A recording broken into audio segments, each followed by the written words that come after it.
Case करते हैं तो निकलेगा, इसमें भी कुछ नहीं, लेकिन जनता का मुद्दों से ध्यान भटकाने के लिए केस करते हैं। अभी रेखा गुप्ता जी से आपके सम्मान के बारे में पूछा तो उन्होंने कहा भी तो पंजाब से केजरीवाल को जाना पड़ेगा, आपको लगा तो प्लानिंग चल रही है?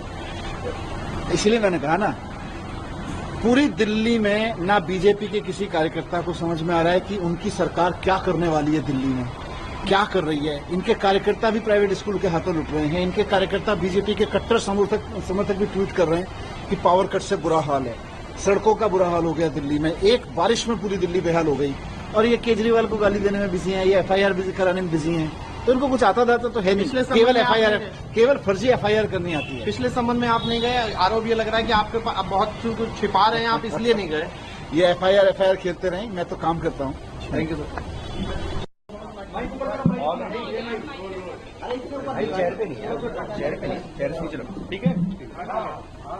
सर, आपको आज एसीबी ने बुलाया है, इससे पहले भी बुलाया था, मामला गंभीर है और आरोप भी गंभीर लगाए जा रहे हैं। देखिए, दिल्ली में शानदार स्कूल बने, शानदार पढ़ाई हुई, दिल्ली में शिक्षा में बहुत शानदार काम हुआ, ये सारा देश जानता है। लेकिन भारतीय जनता पार्टी राजनीति से प्रेरित होकर अपनी एजेंसियों का दुरुपयोग करके इसमें एफआईआर करवाती है, और फिर आज मुझे एसीबी ने बुलाया है। मैं सारी बातें रखूंगा एसीबी के सामने, लेकिन मैं यही कहना चाहता हूं कि पूरी तरह से राजनीति से प्रेरित मामला है। भारतीय जनता पार्टी ने सारी एजेंसियों का दुरुपयोग करके पिछले 10 साल में हमारे एक एक नेता की पूरी जिंदगी खंगाल डाली, लेकिन इनको मिला कुछ नहीं है। केवल और केवल फर्जी एफआईआर करते हैं, और फर्जी एफआईआर में फिर केस चलता रहता है। होना इसमें भी यही है, कहीं कुछ निकलेगा नहीं।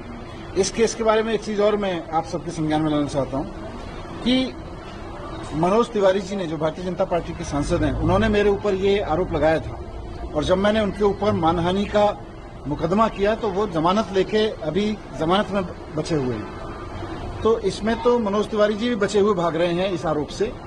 इन आरोपों में कोई सच्चाई नहीं है, पूरी तरह से झूठा केस है। लेकिन मैं सोचता हूं ये भारतीय जनता पार्टी वाले कर क्यों रहे हैं ये सब।